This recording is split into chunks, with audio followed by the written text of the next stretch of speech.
নমস্কার, আমি শ্রাবণী। আমি আবার এসে গেছি আজকে কিছু মনের কথা বলবো বলে। আজকে কোনো পাঠ নয়, শ্রী শ্রী মা সারদা দেবী বা শ্রী শ্রী ঠাকুর কারোরই পাঠ করবো না। আজকে কিছু কথা বলবো।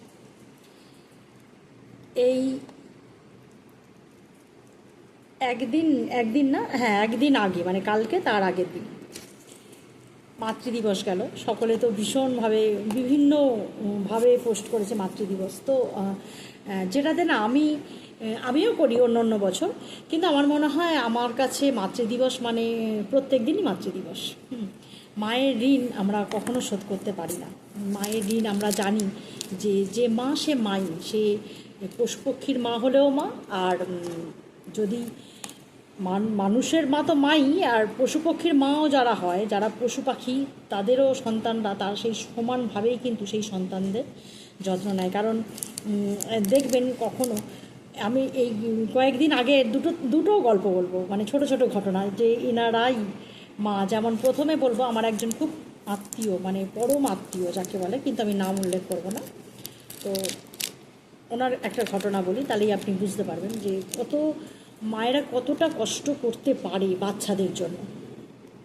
তো ওই যে বললাম আমার পরম আত্মীয়া, কিন্তু আমি নাম বলতে চাইছি না, কারণ সবাই তো পছন্দ করবে না। যে সে যদি শোনে তাহলে সে বুঝতেই পারবে যে আমি তার কথাই বলছি, কিন্তু যেহেতু আমি নাম বলবো না, আশা করি তার কোনো অসুবিধা থাকার কথা না। তো এটা আমার মায়ের কাছে শোনা ঘটনা, মায়ের একান্ত নিজের জন্য আর কি। তো আমার কাছে মা বা বাবা দুজনেই সমান গুরুত্বপূর্ণ। শুধু যে মাতৃদিবস বলে মা তা না, মা আমার কাছে আমার বাবাও সমান গুরুত্বপূর্ণ। তো যে মায়ের কথা আমি বলতে চাইছি, তো সেই মা কোনো সময় তো একজন কিশোরী ছিলেন আর কি। তো সেই সময় তার বাড়ি থেকে ঠিক করা হয় যে তার বিয়ে দেয়া হবে। তো যখন সে জানতে পারে যে তার বিয়ে দেয়া হচ্ছে খুব বয়স্ক একজন মানুষের সাথে, এবং তার আগে একবার বিয়ে হয়ে গেছে, তখন তিনি কি করেন, তখন অনেক দিন আগেকার ঘটনা এটা, নয় করে অনেক দিন, তাও হলেও 50-60 বছর তো বটেই, এতদিন আগেকার ঘটনা। তখনকার দিনেও তিনি পড়াশোনা জানতেন, পাশ করা ছিলেন, হ্যাঁ। তখন সে উচ্চ মাধ্যমিক যে পাশ হয় সেইভাবে পাশ করে তখন তিনি ওইভাবে, তখন যাই হোক একটু নিজের একটা স্বাধীনতা, সবার কিন্তু ওই স্বাধীন চেতা মনোভাবটা সকলের থাকে না। তো ওনার মনে হয়েছে যে আমি এই বয়স্ক মানুষটাকে বিয়ে করব না কোনো মতেই, মানে সেই ওনার আর কি সেটা ঠিক বলে মনে হয়নি। তো উনি বাড়ি থেকে পালিয়ে আসেন। তখন ওনার বয়স খুবই কম, উনি দেখতে শুনতেও খুব ভালো, যথেষ্ট সুন্দরী ছিলেন, লম্বা চওড়া ছিলেন। তো ওনার যে উনি এসে একটা জায়গায় আর কি ওই ক্লার্কের কাজ নেন একটা অফিসে, সেটা প্রাইভেট অফিস ছিল, এবং যার ওই প্রাইভেট অফিসটা ছিল তিনিও আমার আর কি আত্মীয়, তবেই তিনি আমার পরম আত্মীয়া হয়েছেন আর কি। তো সেই আত্মীয় অফিসে উনি কাজ করতেন।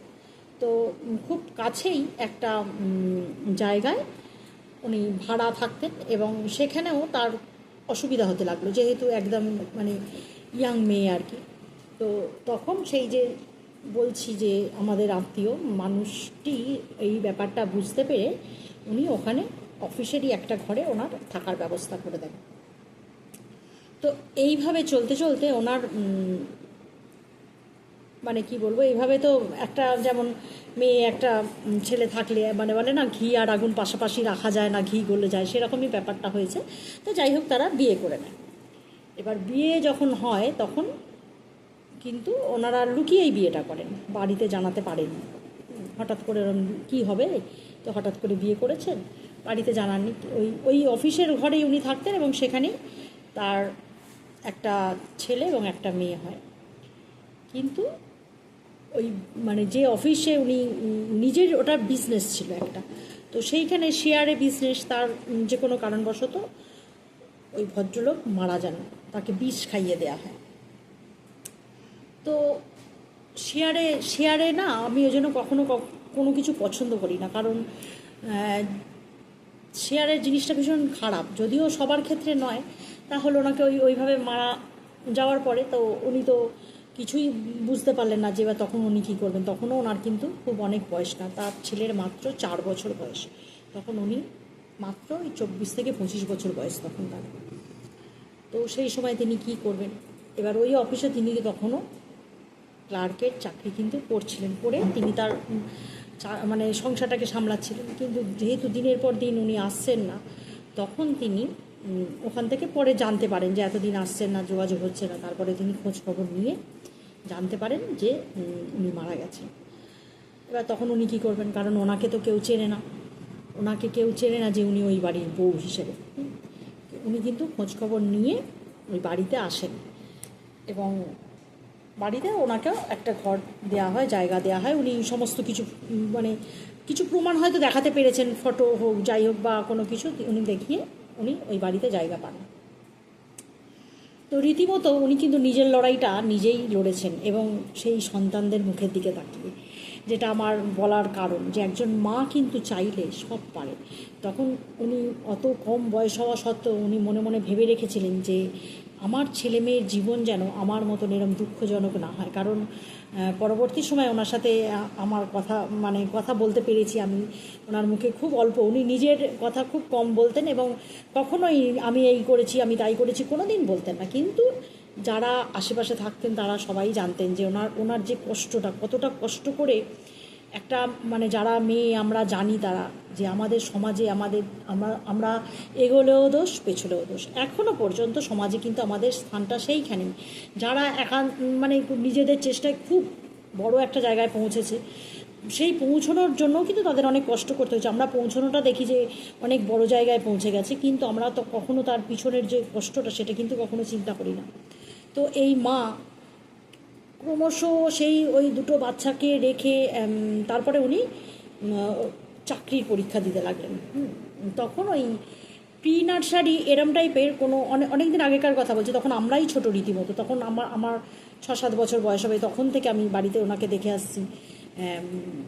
দিয়ে এবার আমি দেখতাম উনি স্কুলে যেতেন এবং বাচ্চাদের সকালবেলা রান্না করে রীতিমতো পুজো করে সমস্ত কিছু করে উনি বাড়ি থেকে বেরোতেন এবং বাচ্চাদের এমনভাবে শিখিয়ে যেতেন। বাচ্চারা কিন্তু ওনার কথা মানে পালন করতেন, মানে অক্ষরে অক্ষরে। কারণ ওরা জানতো যে আমরা যদি না মায়ের কথা শুনি, মা এসে বকা দেবে। আরে প্রচণ্ড শক্ত হয়ে গিয়েছিল, মানে একদম কোনো মা হয়ে যে খালি ওই ভালোবাসা দিয়ে মানুষ করেছেন তা না, উনি প্রচণ্ড শক্ত ছিলেন যাতে বাচ্চারা ওনার অবর্তমানে কখনো অন্যায় করতে সাহস না পায়। উনি এইভাবেই বাচ্চাদের মানুষ করেছেন এবং ছোটো থেকেই নিজের বাচ্চাদের নিজে হাতে কাজ করতে হয়েছে, যেহেতু উনি সবসময় বাড়ি থাকতেন না। উনি প্রচুর রকম মানে শুধু যে ওই একটা ওই স্কুলে মানে কী বলবো, প্রাইমারি ঠিক নয় স্কুলটা, প্রাইমারিরও নিচে তখন ওই অঙ্গনওয়াড়ি টাইপের এরম ধরনের কিছু স্কুল ছিল, যেখানে বাচ্চাদের ওজন টোজন করানো হতো, খাওয়া দেওয়া হতো, এরকম জায়গায় একটা স্কুলে উনি চাকরি পেয়েছিলেন। তো সেইটা করতেন, তার সাথে সাথে আরও অনেক কিছু করতেন, হয়তো টিউশনিও কিছু করতেন। করে উনি কিন্তু অনেকটা রাত্রে ফিরতেন, মানে ফিরে আবার উনি রান্না করতেন। তার মধ্যেও অত কষ্ট করার পরেও উনি বাচ্চাদের পড়াশোনার দিকে খেয়াল রাখতেন এবং এসে ওই রাত্রে, কারণ বাচ্চারা ঘুমিয়ে পড়লো আবার ঠিক মা আসার আগে উঠে পড়তো, উঠে মাকে পড়া দিতে হতো যে কতটা পড়া তোরা রেডি করেছিস। এইভাবে উনি মানুষ করেছেন নিজের বাচ্চাদের এতটা মানে। এবং সবাই যে ওনাকে সমর্থন করেছেন সব সময় তা না, ওনাকে অনেক কথা শুনতে হয়েছে, অনেক রকমভাবে অপমানিত হতে হয়েছে, যেহেতু ওনার সেইভাবে ঠিক মানে আমরা মানে যখন একটা কারোর সাথে কারোর বিয়ে হয় তখন একটা প্রমাণ থাকে যে এর সাথে এর বিয়ে হয়েছে, কিন্তু ওনার কাছে সেই রকম কোনো প্রমাণ মানে একদম নিখুঁত প্রমাণ কিছু ছিল না। তার জন্য ওনাকে কিন্তু অনেক অপমানিত হতে হতো, কথায় কথায় ওনাকে অনেকের কাছে ছোট হতে হয়েছে, কিন্তু সেইগুলো উনি মাথার ওপর দিয়ে বার করে দিতেন। কারণ উনি জানতেন যে আমার তো একটা নির্দিষ্ট আশ্রয় চাই, এটা যাই হোক এটা আমার নির্দিষ্ট আশ্রয়, এখানে ওর বাবার ফ্যামিলিরা রয়েছে।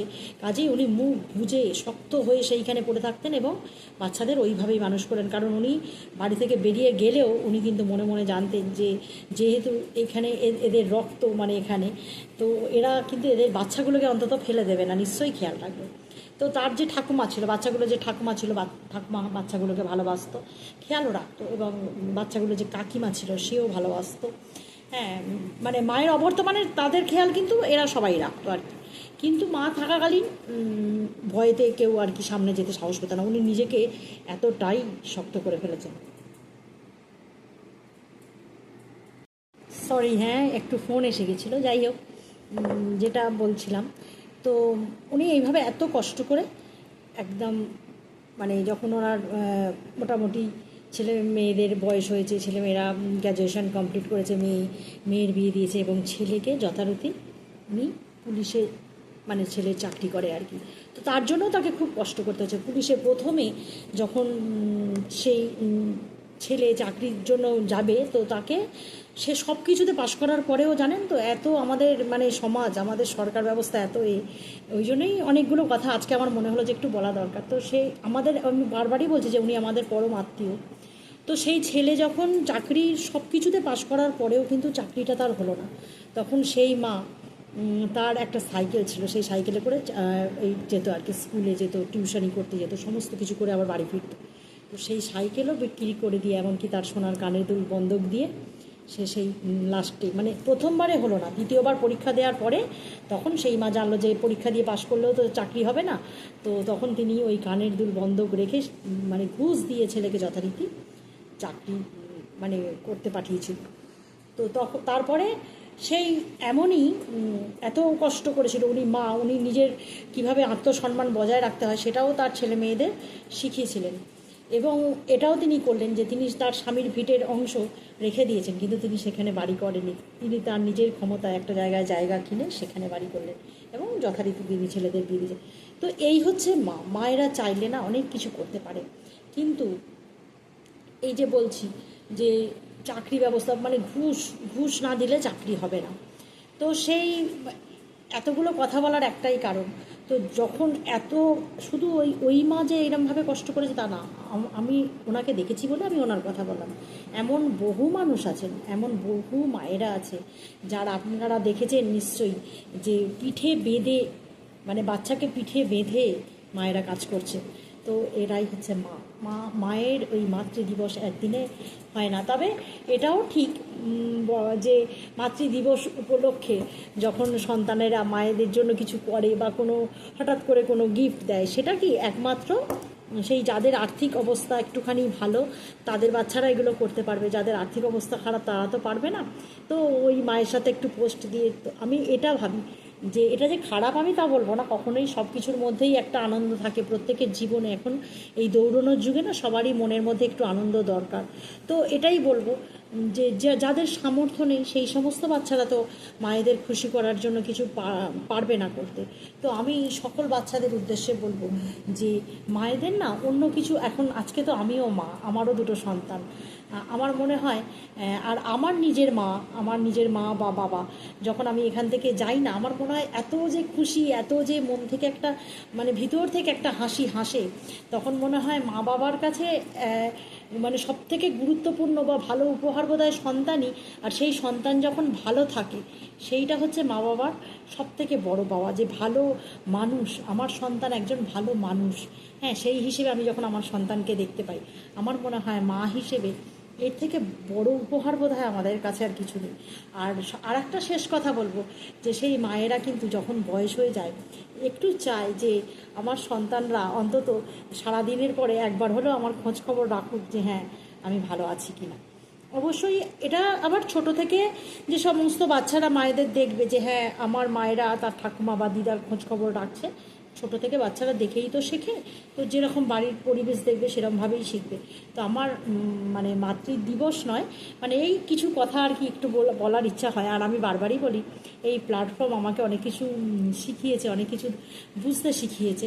তো আমি জানেন সবাই আমি শ্রী শ্রী মায়ের বই পাঠ করি। আমরা সারদা মাকে দেখেও অনেক কিছু জানতে পারি যে তিনি কিন্তু কখনো তিনি সর্বদাই এটাই চেয়েছেন কিন্তু যে আমার বাচ্চারা যেখানেই থাকুক যেন ভালো থাকে, তাই তো? আর মায়ের কাছ থেকেও তো আমরা কত কিছু শিখি। তো মায়ের জায়গা না, কোনো মায়ের যে জায়গাটা সেটা কখনোই আর একজন নিতে পারে না, খুব কম। সেটা হয়তো 100 জনে একজনের হয় যে মায়ের জায়গাটা সে মানে ঠিকঠাকভাবে পালন করছে, কিন্তু মায়ের সাথে যে অন্তরের একটা টান থাকে বাচ্চাদের, সেটা তো সকলের সাথে হতে পারে না, এই হচ্ছে ব্যাপার। তবে এখন অনেক কিছু হচ্ছে, অনেক মানুষ সহৃদয় মানুষ যারা মানে ওই যে সমস্ত বাচ্চাদের গার্জেন নেই তাদেরকে দেখাশোনা করছে, তাদের ভার নিচ্ছে, পড়াশোনার ভার নিচ্ছে। তো সেই আবারও বলি সেই ধরনের সকল মায়েদের আমার পক্ষ থেকে অন্তর থেকে অনেক ভালোবাসা এবং প্রণাম অবশ্যই। তো সকলে ভালো থাকবেন, সুস্থ থাকবেন, হাসিতে খুশিতে থাকবেন। আজকে এটুকুই চললাম, আবার আসবো অন্য কোনো দিন অন্য কোনো মনের কথা বলতে, বা ঠাকুরের বই যদি পাঠ করি, যেরকমভাবে পারবো। কারণ সময়টা বড্ড অন্যরকম হয়ে গেছে আমার কাছে। আমারও শাশুড়ি মায়ের অনেকটা বয়স হয়েছে, যার জন্য সময় খুব একটা করে উঠতে পারছি না। তবে মানুষ চাইলে অনেক কিছুই পারে, কিন্তু শরীরটাও সাথ দিচ্ছে না, এটাই হচ্ছে ব্যাপার। যখন আবার দেখবো হ্যাঁ সব কিছু ঠিকঠাক করতে পারছি, তখন আবার ঠিক মতন আসবো। তো চললাম আজকে পর্যন্ত।